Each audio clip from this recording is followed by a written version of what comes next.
Voltamos hoje para falar sobre um assunto quente, que são os 5 erros crassos que eu tenho certeza que depois de você nos ouvir, você nunca mais vai cometer no comércio exterior. Preparado, Rodrigo? Eu vou falando e você pode fazer alguns comentários a respeito de cada item, tá bom?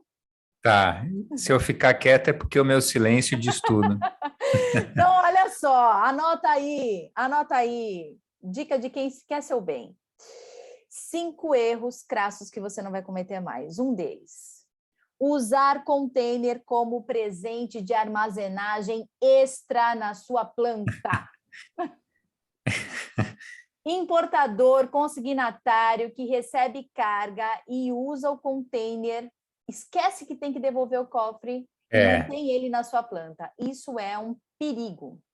eu acho que muitas vezes é isso que acontece. A pessoa esquece que tem um container, às vezes tem um movimento muito grande, um volume muito grande, e tem um container perdido lá que ela não se deu conta. E aí, como o tempo vai passando, ela começa a usar até como uma forma de armazenar a mercadoria dela, né? A operação, vamos dizer assim, absorve o container para dentro da empresa e esquece que a sobreestadia está correndo, que o taxímetro está rolando.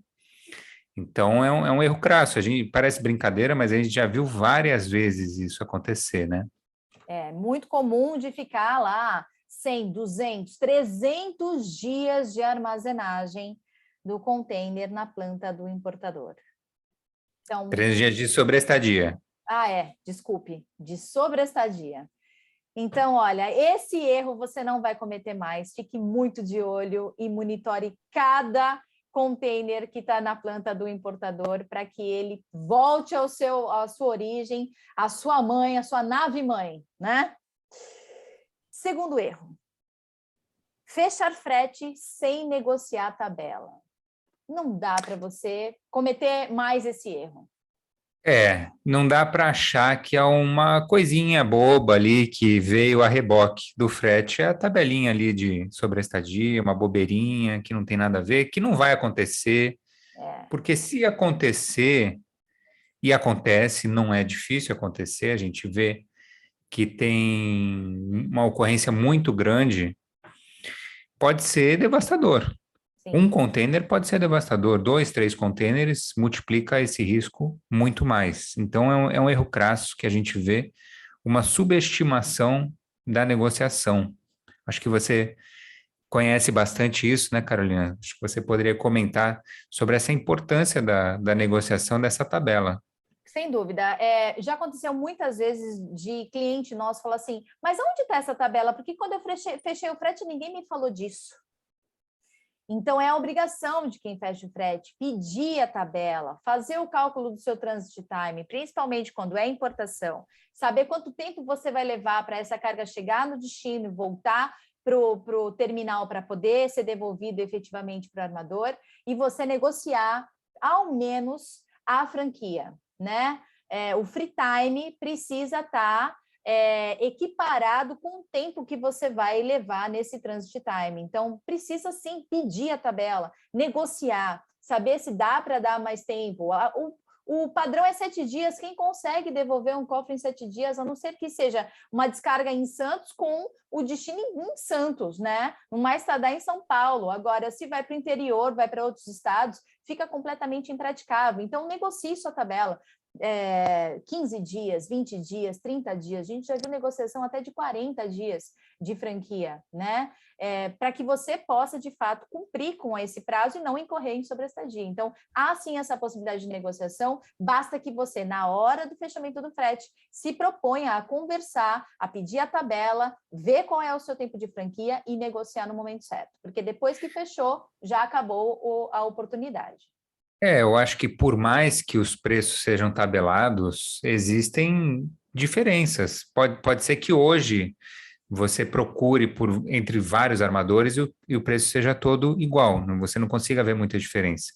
Mas a gente poderia pensar em referenciais do passado, ou uma coisa que seria mais adequada, mais justa, mais compatível com o frete, por exemplo, porque o valor das diárias ele tem que acompanhar a dinâmica do frete. O referencial é o valor do frete, porque a indenização ela está baseada em perda de frete. Então, esse raciocínio é muito importante, a gente já falou sobre isso. Então, a negociação, ainda que ela não traga resultado, ela é importante para amadurecer o relacionamento. Ainda que você não consiga sucesso em diminuir valores ou aumentar o tempo de franquia, ela amadurece o relacionamento. Ela mostra que você não está aceitando tudo goela abaixo, que existe um senso crítico por trás de quem está contratando. Isso aí. Bom, então vamos para o terceiro erro que você nunca mais vai cometer na sua vida em comércio exterior. Pagar sobre estadia sem apurar o débito. Quantas vezes a gente não vê clientes falando, paga isso, eu não quero saber, paga isso logo, ele está batendo aqui na minha porta, eu preciso resolver. Não cometa esse erro. Pagar sobre estadia sem apurar o débito é o maior erro que você pode cometer na sua vida profissional, porque sempre há a necessidade de uma apuração da franquia, uma apuração da tabela, dos valores, do câmbio. Existem muitas questões a serem estudadas no pagamento, sem contar que há sempre uma oportunidade de negociação daquela sobreestadia. Existe uma possibilidade muito grande de você negociar aqueles valores dependendo do contexto. Então, Sim. não pague sem apurar. O transportador não é uma máquina infalível que está sempre certa, né? Então, a fatura chega, mas precisa apurar, gente. Foi essa data de descarga mesmo? O container foi devolvido nessa data mesmo? Tem que apurar. Ah, o prazo de franquia está sendo aplicado corretamente naquilo que a gente combinou? Ah, nós combinamos 30, mas aqui está 20. O que está acontecendo? Exato. Isso dá uma diferença muito grande no valor, muitas vezes. Até porque o armador Então, movimenta milhares e milhares, a milhões de containers, né? Então, sim, pode haver erros, ele está sujeito a erros. sim, está sujeito a isso. Então, esse senso crítico, esse questionamento, ele é muito importante. O armador, ele não é infalível. E não é questão de ficar brigando, criando causa com o armador, não. É questão de conferir mesmo. Conferir se está tudo certo. Dá trabalho, pegar os documentos e conferir um por um. Muitas vezes são muitos containers, mas muitas vezes tá se pagando aí milhares, até milhões de reais que não deveriam estar sendo pagos.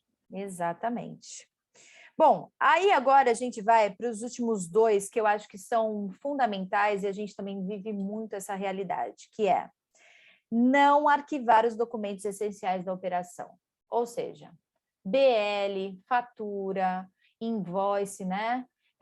Packing list, e contratos. Então, tudo que for documento essencial da operação é fundamental que seja registrado e arquivado. O que acontece é que os documentos são mal arquivados, às vezes não são arquivados de maneira adequada, ou nem são, né? E acabam se perdendo, né? Inclusive as tabelas negociadas, o verso do BL, coisas essenciais na operação. Quem vai lembrar disso, inclusive, é a Andrea Marchioli, que cuida da organização documental dentro do comércio exterior. Ela é especialista nisso, não estou fazendo jabá, não, mas existem profissionais no mercado que sabem fazer isso muito bem e que prestam um serviço para quem não está disposto a fazer, né? Uhum. O que importa é que você tenha e você se preserve de cobranças ou que pode ter a condição de cobrar com um direito muito mais líquido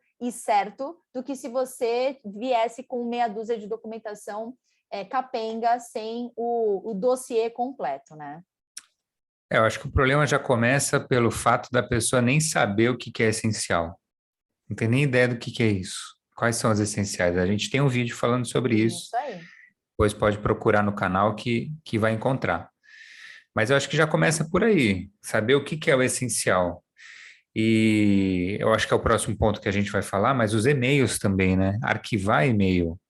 É. Porque, pô, se eu pegar minha caixa de entrada, de e-mails, tem dezenas de milhares de e-mails de não sei quantos anos. Imagina se eu tivesse que ficar caçando e-mail, se eu fosse, né, um importador, exportador, agente, não importa. Ficar caçando, ah, não, peraí, esse aqui, como é que era o título mesmo do e-mail? Não, eu preciso de uma palavra-chave. Porra, foi há 2 anos, foi há É, 1 ano.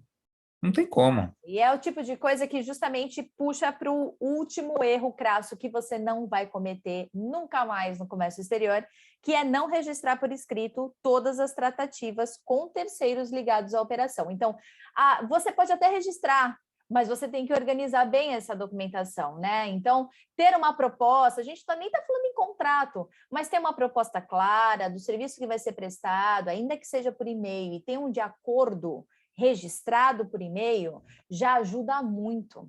E se você tiver acesso rápido a essa documentação, né, esse de acordo, esse aceite por e-mail, ou seja, estarem bem organizados, melhor ainda para você, se der problema, você ter aonde recorrer. E às vezes, assim, um ok pode fazer toda a diferença. Um ok, a pessoa respondeu ok. Aquilo já demonstra confirmação, porque senão você vai ter que provar que houve uma aceitação tácita, porque houve uma aceitação do serviço que foi prestado, daquilo que foi feito, e aí fica muito mais difícil de argumentar depois. Não digo nem só na esfera judicial, mas para negociação. Às vezes a gente intervém, às vezes não, muitas vezes nós intervimos para negociar e a gente precisa desses elementos para ter mais segurança. E aí não tem. Então, tudo bem que a dinâmica é muito rápida, as coisas têm que acontecer muito rápido, tem uma janela muito pequena para se aproveitar e se esquece dessa parte de pedir uma confirmação, de pedir um ok, e aí fica aquela mensagem truncada, né? Aqueles e-mails perdidos, não tem uma continuidade. Então, é importante que haja essa continuidade, essa confirmação, nem que seja com um ok, já resolve muito do problema. Então, ficamos aqui com esse episódio que gera controvérsias, que, de fato, se você levar à risca, você vai reduzir muito os erros do dia a dia. Curtiu? Curte a gente, compartilha, liga aí o sininho para sempre estar sabendo das novidades do nosso canal e acompanhar o que a gente tem publicado. Obrigado, Rodrigo, pela presença e a gente volta no próximo episódio. Valeu!